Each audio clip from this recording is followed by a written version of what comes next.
Hey everyone, it's me, Aaron. I'm Michelle. And this is our post-Shriek Out reaction. We're still in the middle of Remakes Week, so we are now talking about the 2000, I'm gonna say 9-ish?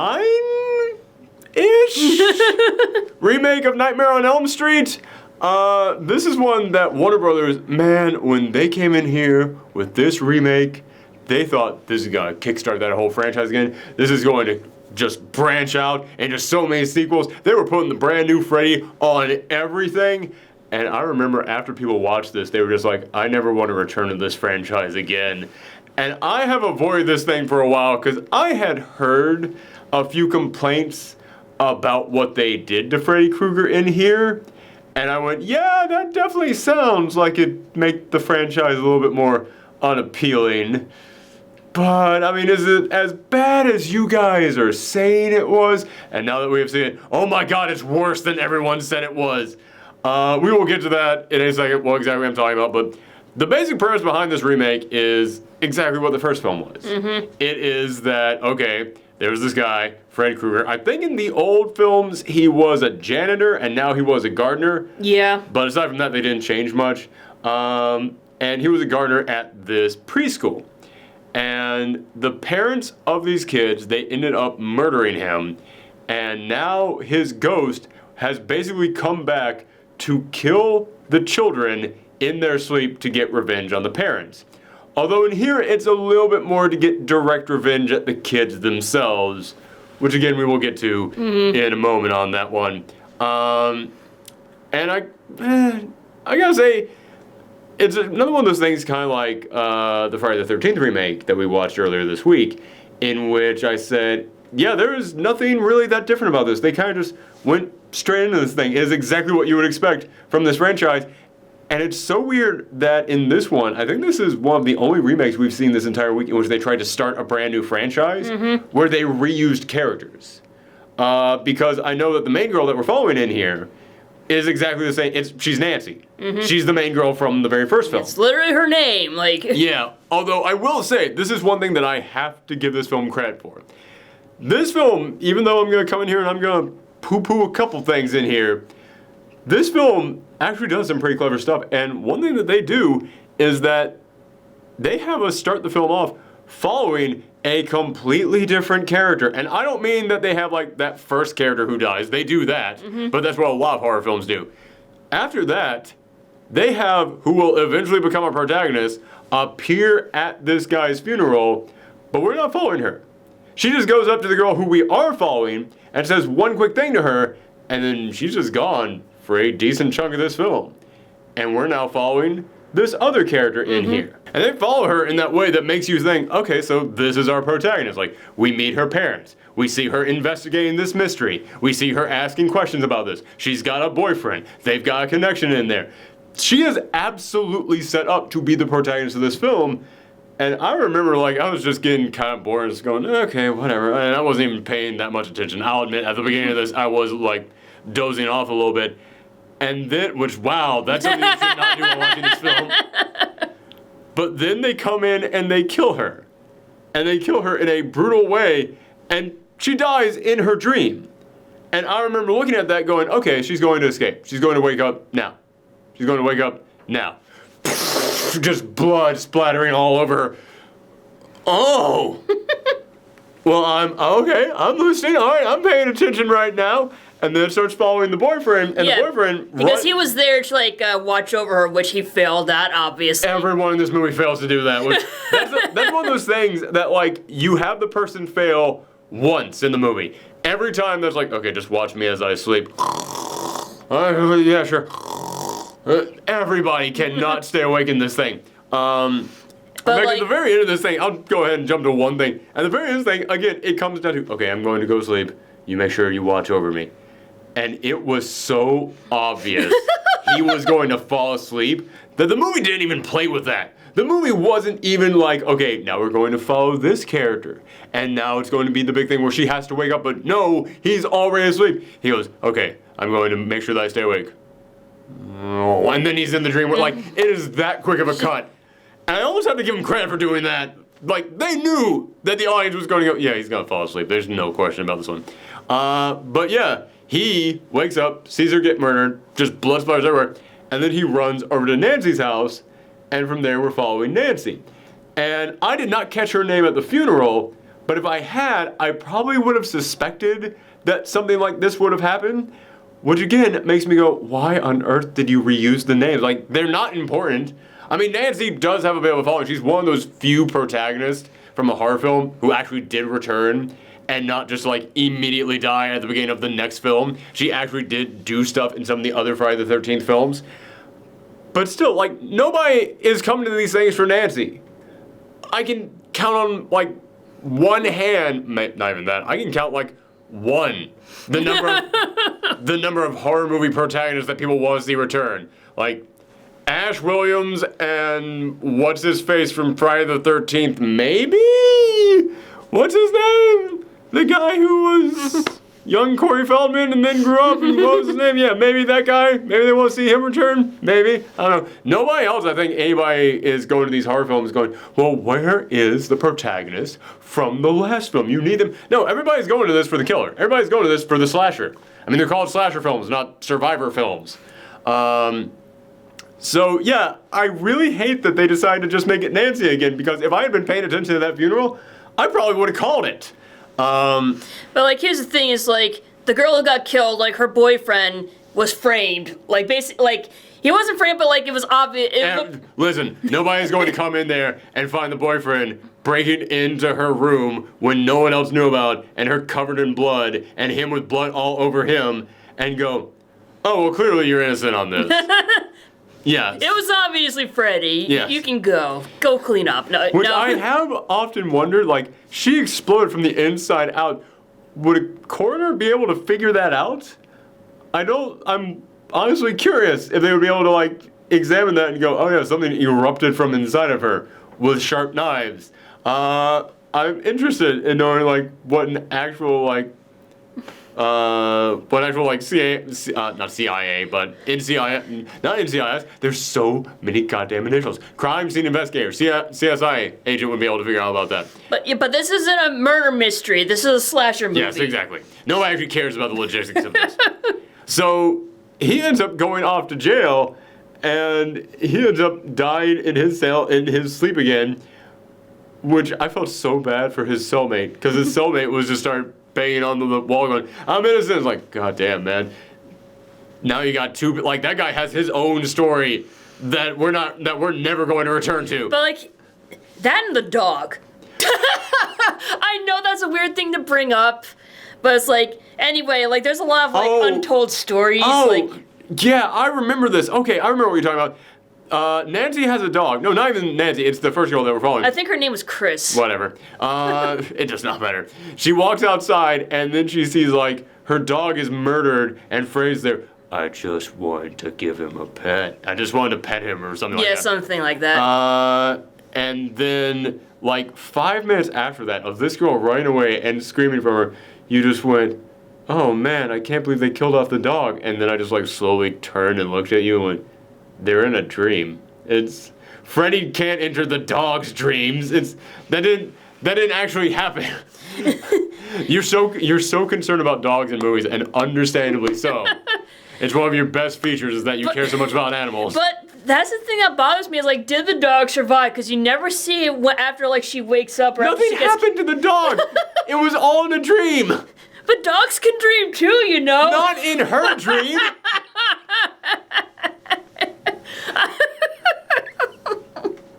At this point, we should probably actually talk about Jackie Earle Haley as Freddy Krueger, because it was so weird to me that they actually got a named actor for this, because it feels like the smart choice would be to get an unknown actor or, you know, a smaller actor that not a lot of people know, so that way they can disappear into the role, because if you want the character to be a big deal, especially in a slasher film where oftentimes the slasher is the really big feature of the entire thing. They're the big character that carries the franchise.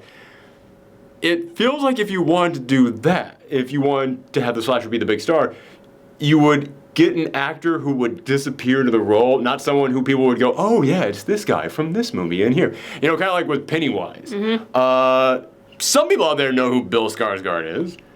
Not everybody. He's not a household name. So when he was in there as Pennywise, he kind of disappeared into Pennywise. Although it's kind of funny you mention that because the original Pennywise was Tim Curry. Yes. I was thinking about that. But yeah. But I understand that in that one, they wanted to sell the name. In this one, it was the name. So they were like, yeah, we don't really need Pennywise as the name. Let's just get an actor who can fit that role. And I feel like with this one, yeah, Nightmare on Elm Street, Freddy Krueger is the name. And when it comes to slasher films, the character itself is what you're trying to sell in there. So it feels like they should have gotten an actor who would just disappear into that, and you would not be looking at him going, yeah, it's Jackie Earle Haley up there. However, I will say, I think Jackie Earle Haley does a pretty good job in here. And that's actually a huge compliment, considering that, what was his name, Robert Englund, the original Freddy Krueger. And I say that like there have been multiple Freddy Kruegers. There's been two. It's not like Jason, where there have been multiple people behind that mask. Not that that really matters all that much. But when it comes to Freddy Krueger, it was him. It was Robert Englund. He was the guy, he had the delivery. He could get those corny jokes out there. He could say bitch in a way that like was really shocking to the audiences back then. He had the personality behind that character that made that character what he was. So getting anybody else in there, you're already going up against an uphill struggle. You already have a challenge in front of you. That's not that you have to get into this classic role, is that you have to get into a classic role that really one guy has owned and everyone associates that with him. I gotta say, Jackie Earle Haley is actually pretty good in this. He's scary when he needs to be. He's really threatening when he needs to be. They do not try and make him as humorous as Freddy, which in all fairness, Freddy was not that humorous in the first one, and especially not in the second one. It wasn't until the third one they started to develop this sick, twisted sense of humor in there.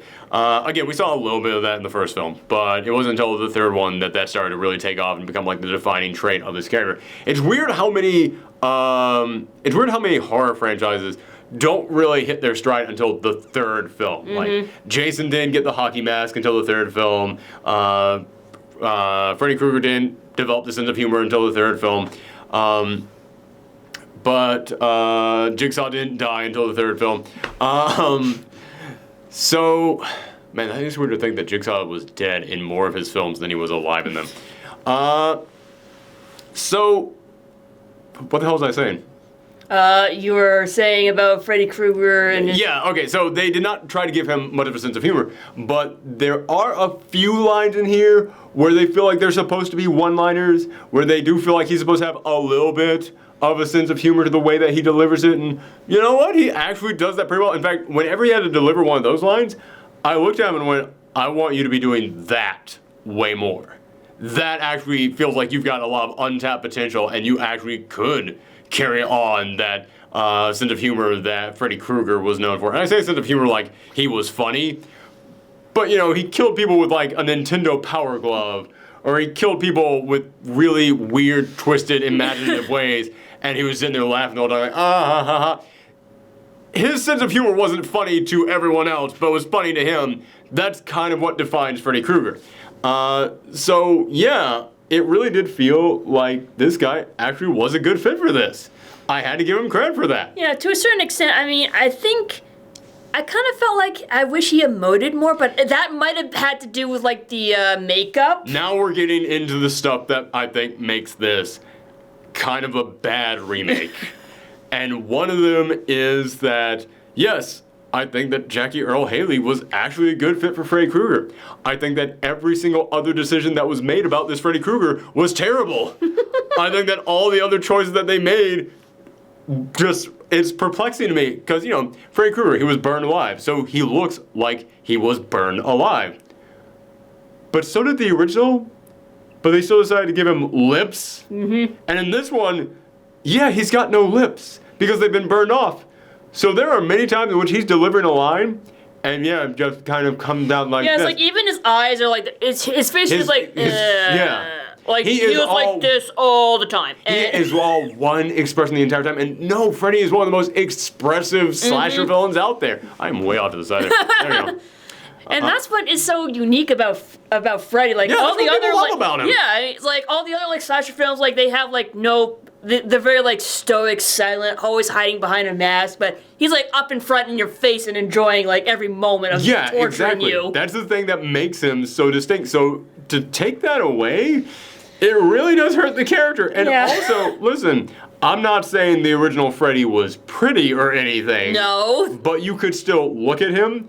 This one, it's kind of unnerving, and not because he's got burnt face, but because he's got like nothing there. It's kind of like looking at a blank mannequin just coming at you. Except the blank mannequin with like, burn marks on his face. And it's because he's not emoting at all. It's because, like, the dude can't smile. He can't, like, move his eyebrows around or anything like that. Yeah, it is kind of uneasy, but not in the way that you're supposed to feel uneasy about Friday the 13th film, which brings me to... You mean Nightmare on Elm Street? What did I say, Friday the 13th? Yes, you did. Sorry, my bad. Although I'll get to... okay, I gotta bring this up right now. There was a moment in here in which they're investigating all the other kids who went to their preschool, and they're finding out that, oh my goodness, every single one of them has died. There's only 2 of us left alive at this point. Which, this is an odd thing about this film. They kill off every single character we could possibly follow in this thing, except for 2 of them, before we're even halfway through the film. So the film gets like all of its murder out of the way right up front. And then we're just following the last 2 characters this entire time. There is an odd pacing issue in this film. But it is still kind of tense following those last 2 people. And it is, enjoyable enough. They're all right actors. They're all right characters learning all this stuff. I say it has pacing issues, but just in the way that it decides to limit the cast. When it comes to actually following these last 2 people, they gave them stuff to do throughout the rest of the film, so I gotta give them credit on that one. But it's just an odd choice that they decided to just basically just go, all right, cut. I couldn't cut all of you, but I cut as many as I could. Here we go. And we're down to our last 2. But here's the thing that makes this film so uneasy. Is that there is... Oh, God, I forgot the story that I was about to tell. Sorry, I'm all over the place tonight, right now. I am sorry. I have not been sleeping. Can't sleep. Can't sleep. Clowns will get me. That's not even a reference to this thing. So, yeah, there was a moment in which they're investigating all the people who used to go to their preschool. And they find one person, like the last person who was still alive, and they have a blog, and they're watching video footage of them. And this is probably the best actor in this entire thing. And it's just maybe like 90 seconds that he's on screen. But he's talking about the dreams that he's having, and he can't go to sleep. And I was looking at that guy going, I know him. Could it possibly? No. Could it? No. So I looked it up. He was the stoner from the Friday the 13th remake. This dude got in both the Friday the 13th and the Nightmare on Elm Street remakes. If he has like a brief cameo that he's unlisted for in the Halloween remake, he got them all. I'm impressed with that. If they ever decide to make another Freddy vs. Jason film, this dude contractually has to be in it. Which he's still working. He was in that Hawaii Five-0 show not long ago, and I looked him up. This dude had one of the biggest glow-ups I've ever seen, because, yeah, he's this scrawny kid back then. I looked at a current day photo of him. He is jacked. He is big. He is jacked. He's got a beard on. He looks like a total badass. He looks like some guy who's about to go like toe-to-toe with John Wick. That's what he looks like. And he's still working today, so, all right. I kind of want them to keep making more Friday the 13th and more Nightmare on Elm Street films, just so we can keep having small cameos in both of them. Like, I would love for that to just be a thing. Anyway, getting away from the point. Here's the most disturbing part of this. They start talking about why the parents decided to kill Freddy Krueger. And in the original, the parents killed him because he was murdering children. Now, there had been in some of the films, like, hints that maybe he also, and warning, trigger warning for you know what I'm about to talk about, there were hints that maybe he also, like, molested some of the kids, but they never went into it much because they realized, oh yeah, that's not fun. That's messed up, and I'm not saying like, oh, a child murderer out there is fun, but it's one of those things that when you go to a slasher film, your brain has already numbed yourself to. You know it's not real. You know this is the bad guy because he did a very bad thing. But this is one of those things that, no, that's not one of those things that you can like play around with in a horror film. That is one of those issues that the moment it comes up, you can't help but look at that and just go, oh no, no. Out, done, not touching this. And in this film, it's not hinted at that he molested these kids. They flat out say it. And they spend time on it. Like, they stick with that. And there was a moment in here in which it's the last two people left alive. Nancy and Quentin was his name? Yeah. Yeah, Quentin. It's the last two people left alive, which, by the way, Rooney Mara played Nancy in this, so good for her for gaining a career out of this film.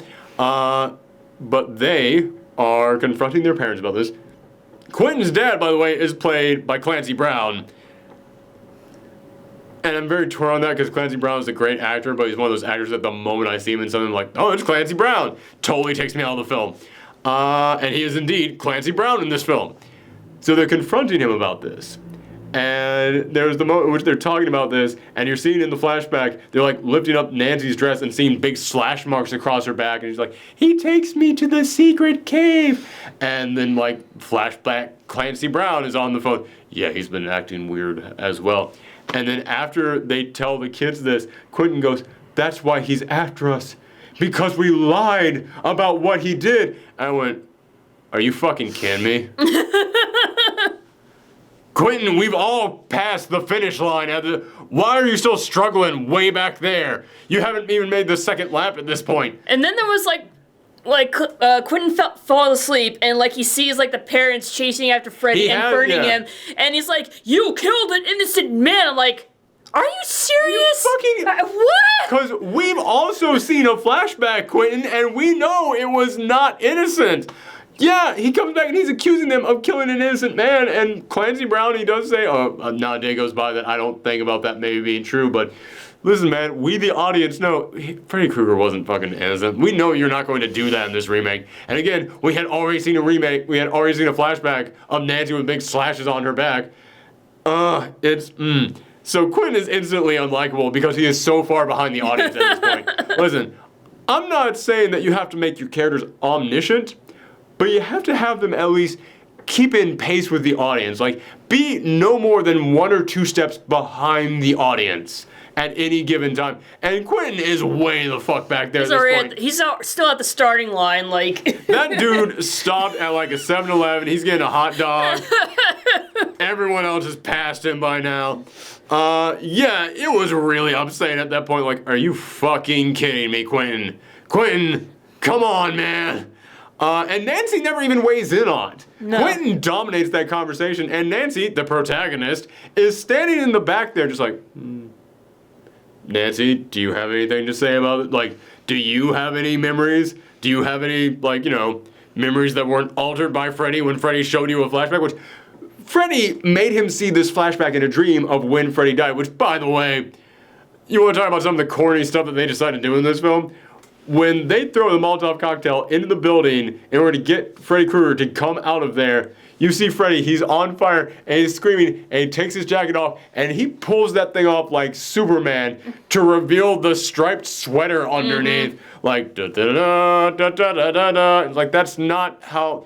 Freddy Krueger's sweater is iconic. It's not cool. And you do that thing to reveal something that's cool.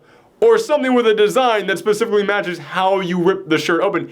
Freddy Krueger's sweater is just a basic, bland-ass striped sweater. That's not a reveal. It's just so weird how this studio was so confident that Freddy Mania was about to sweep the country again. And they were so bold in all the wrong directions for that. And yeah, it comes back around to the big thing, because again, Jackie Earle Haley, actually pretty good in this role. The makeup is bad on this, but Jackie Earle Haley was good and he did as best as he could with this. The film is pretty decently shot. It looks creepy. There are moments in which they fade in and out of consciousness, going in between the dream and reality. That looks great. I love those scenes in there. There's actually some really good stuff that gets done here. But dude, a slasher film, it's supposed to kind of be fun. And I know a lot of people out there are going to say, well, that's incredibly morbid to say that a slasher film should be fun, but that's kind of what horror films are. It's supposed to be thrilling. Yes, you get your adrenaline racing in those moments. You go, ah, and that gets you really pumped up, and then afterwards you're like, oh man, oh, my heart's beating in there. So yeah, you're supposed to get like that kind of like roller coaster excitement out of that, but also, slasher films, you root on the slashers. The protagonists don't return. The villains return. That's what makes slasher films, last. That's what makes people continue to come back to them. They develop the connections with the monsters. They're monster movies. That's what they are. And you want to not necessarily root on the monsters, but you want to go in there to watch the monsters. And as I said, when it comes to things like murder, audiences can separate that and go, well, that's not really happening to anybody in there. So separate that from your mind. It doesn't make that connection. But when it comes to child molestation, that is one of those no-nos for audiences. That is one of those hard, no, I don't care. I do not care. I am not going in here. Again, I'm not going to come in here and say, like, when you watch a Freddy Krueger film, you root on Freddy Krueger, but you do go in there to see Freddy Krueger, not whoever the nameless protagonist is of Part 5 that you'll forget by the time you get to Part 6. I do not want to go back and see this Freddy Krueger, like, at all. Because they do not just say he did that. They spend time on that. They keep coming back to that. That's part of his taunts when they're in the dreamland. I want no part of this. Like, there was a moment towards the end of this when Nancy is like falling through her dreams and she lands in this bed and she's now wearing like the dress she wore as like a 5-year-old.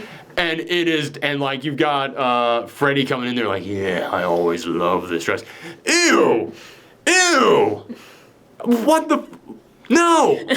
Don't make us watch this. It is bad what they decided to do in here. I hated that. And it just made you so uncomfortable that there are good things in this film, but that was such a hard cutoff for me.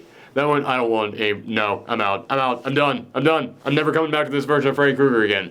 And it's a shame because, again, look at freaking what they did in the positives in here. Cinematography, great. Jackie Earle Haley, great.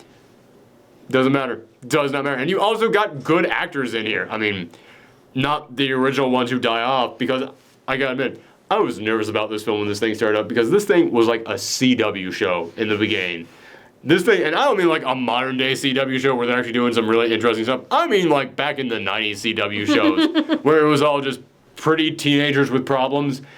Because in the beginning, I mentioned the cinematography in this thing is good. Not in the beginning. In the beginning, it's awful. In the beginning, everybody is up here. Everything is a close-up.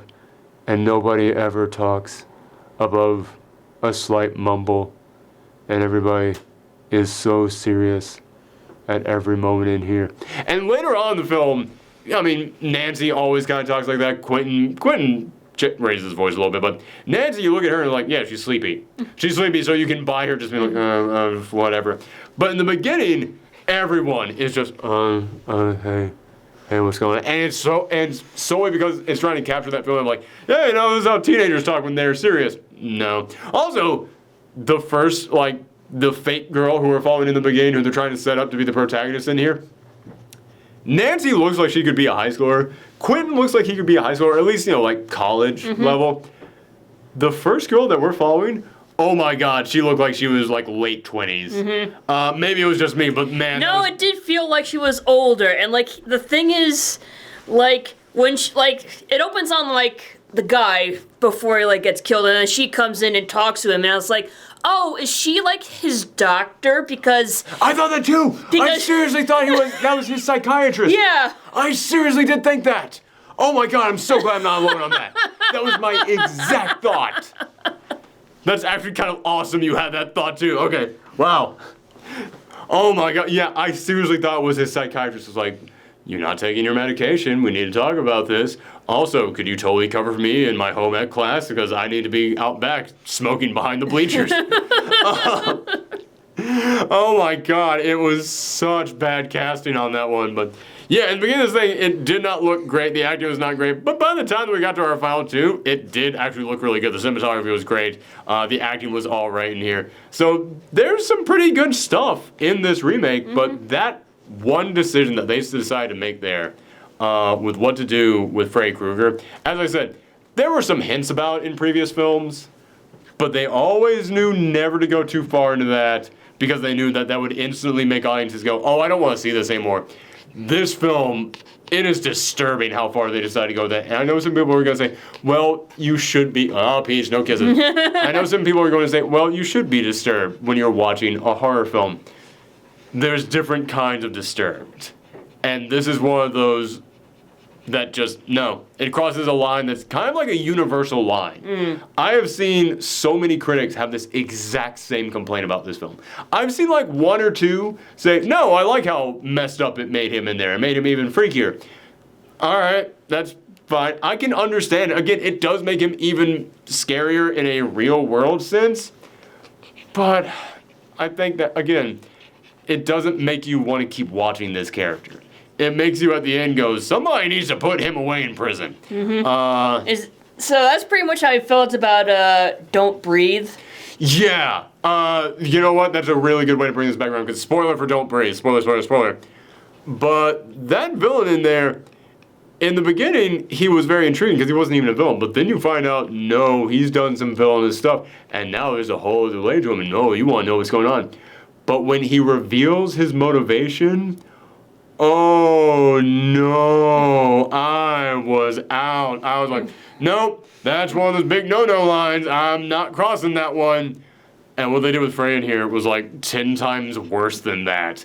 And they hold on for so much longer in here. So yeah, that is the big problem with this film. And it's a shame that I can't even talk about some of the other good things in here. Because like every single time that I'm going to start talking about some of the other good things in here, it's going to lead me back around to that because that's how often they would bring it up in this film. Also, it's like, it's definitely more triggering because... Yes! Yeah, There is a scene at the end in which they are going to the old preschool, which, again, you want to talk about some good things in here? That entire idea of we gotta go back to where we had the first encounter with him as he was a human, and they go back to just this abandoned preschool, and they're like digging around, like finding his secret passageways in there. If we didn't know what those secret passageways were used for, that'd be awesome. That would be a great thing. Like, holy crap, you gotta go back to Fred Krueger's secret murder base. Oh my god, that is a crazy place to have your final showdown with him. But we know what happened there, and it's gross, and no. But she finds like a stack of photographs in there, and she starts flipping through them, and you just see her start crying looking at these photographs. Oh god, man, that's a horrible idea to put in this film. Because again, like I said, slasher films are supposed to, on some level, be fun. There's nothing fun about this. It is solely just that poor woman. Just stop this film and get her off set right now. Bitch, you need to figure out one lap or the other, buddy. But yeah, God, it ticks me off so much that you do have like the one guy in there who I could actually see replacing Robert Englund as Freddy Krueger. A statement that seems crazy to say. And you just screwed him over so bad. But the weirdest part of all this to me is how Warner Brothers has just leaned into this thing so hard. Or they leaned into it so hard when it was coming out, because I remember when Mortal Kombat 9 came out. That was the first time in which they were like, well, we're going to have a guest character in there. The guest character was Freddy Krueger. And I thought, holy crap, that is insane that Freddy Krueger is going to be in a Mortal Kombat game. It was this version of Freddy Krueger. Well, the movie was just coming out, so okay, I guess that makes sense. And then years later, Dead by Daylight said, okay, we're gonna get Freddy Krueger in the game, because we've gotten the Texas Chainsaw Massacre, we got Leatherface in there, we got Michael Myers in there, we've gotten so many other classic slashers in there. Freddy Krueger, we gotta get Freddy Krueger in there, everybody. And it was this version of him, and all I could think was, it's been years since that movie came out, and no one wanted another one. Like, you now know people have rejected this. And not only did they bring him back, they gave him a stage. The stage was the preschool. And I just keep looking at this going, why are you still trying to make this happen? Everybody, like, universally basically said, I do not want anything else to do. That dude needs to be on a list, and I don't ever want to talk to him again. No, he's not welcome in this neighborhood. Do you think it has anything to do with copyright issues? I honestly, that is the only question I have. Like, Mortal Kombat 9? Yeah, okay, would make sense because it was coming out, that movie was coming out at that time. But Dead by Daylight, and there have been some other things in which they keep trying to like bring it back in one way or another, not in a movie, but like, you know, merchandise and such.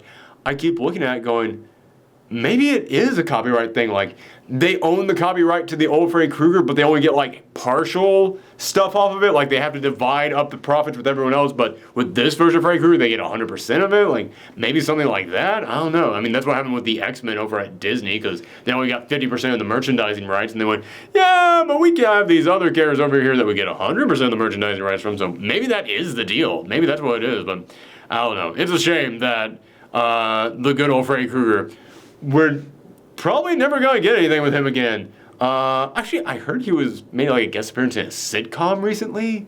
Like, someone had a dream sequence, and Robert Englund did pop up as Freddy Krueger in that. I don't know what sitcom it was, but someone said like happened in the last few years. So apparently he can still exist. Who knows? I don't know.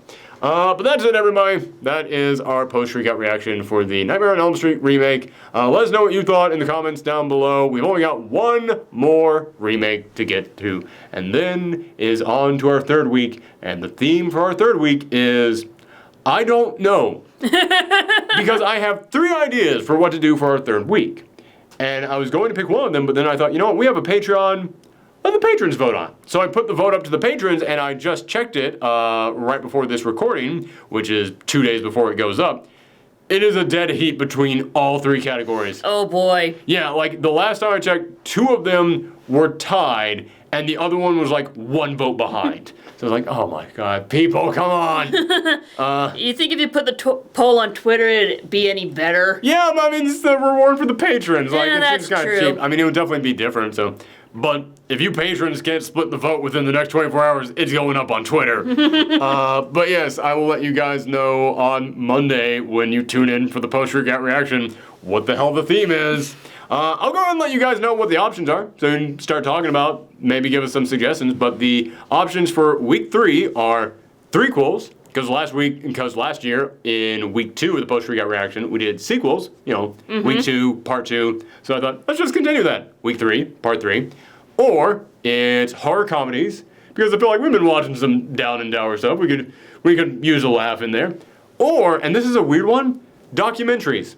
Because last year, we did found footage for a week, and that included mockumentaries, fake documentaries. So we started watching this documentary on the Mothman, and we got like 10 minutes into it, 10, 15 minutes into it before we realized, oh, this isn't a mockumentary. No one's gonna drop the camera and Mothman is going to appear and like fly away with them into the distance. No, this is an actual documentary about Mothman. We want to turn it off? No, it's actually, all right. It's actually kind of entertaining. And we watched the whole thing and it was actually really good. And since then, I have had people ask me, are you ever gonna talk about that Mothman documentary? So I thought, you know what? There's a lot of documentaries about scary, spooky monsters out there, so maybe we'll just do that. But those are the 3 options. If you're on Patreon, go and vote in that poll. But honestly, by the time this episode goes up, the poll is probably down. But we will have decided by Monday what the next theme is, so tune in for that. Thanks for tuning in, everyone. Come back next time. Oh, and happy Halloween. Yeah, there we go. We're starting to get to that point where I'm forgetting to say that. Bye. Bye.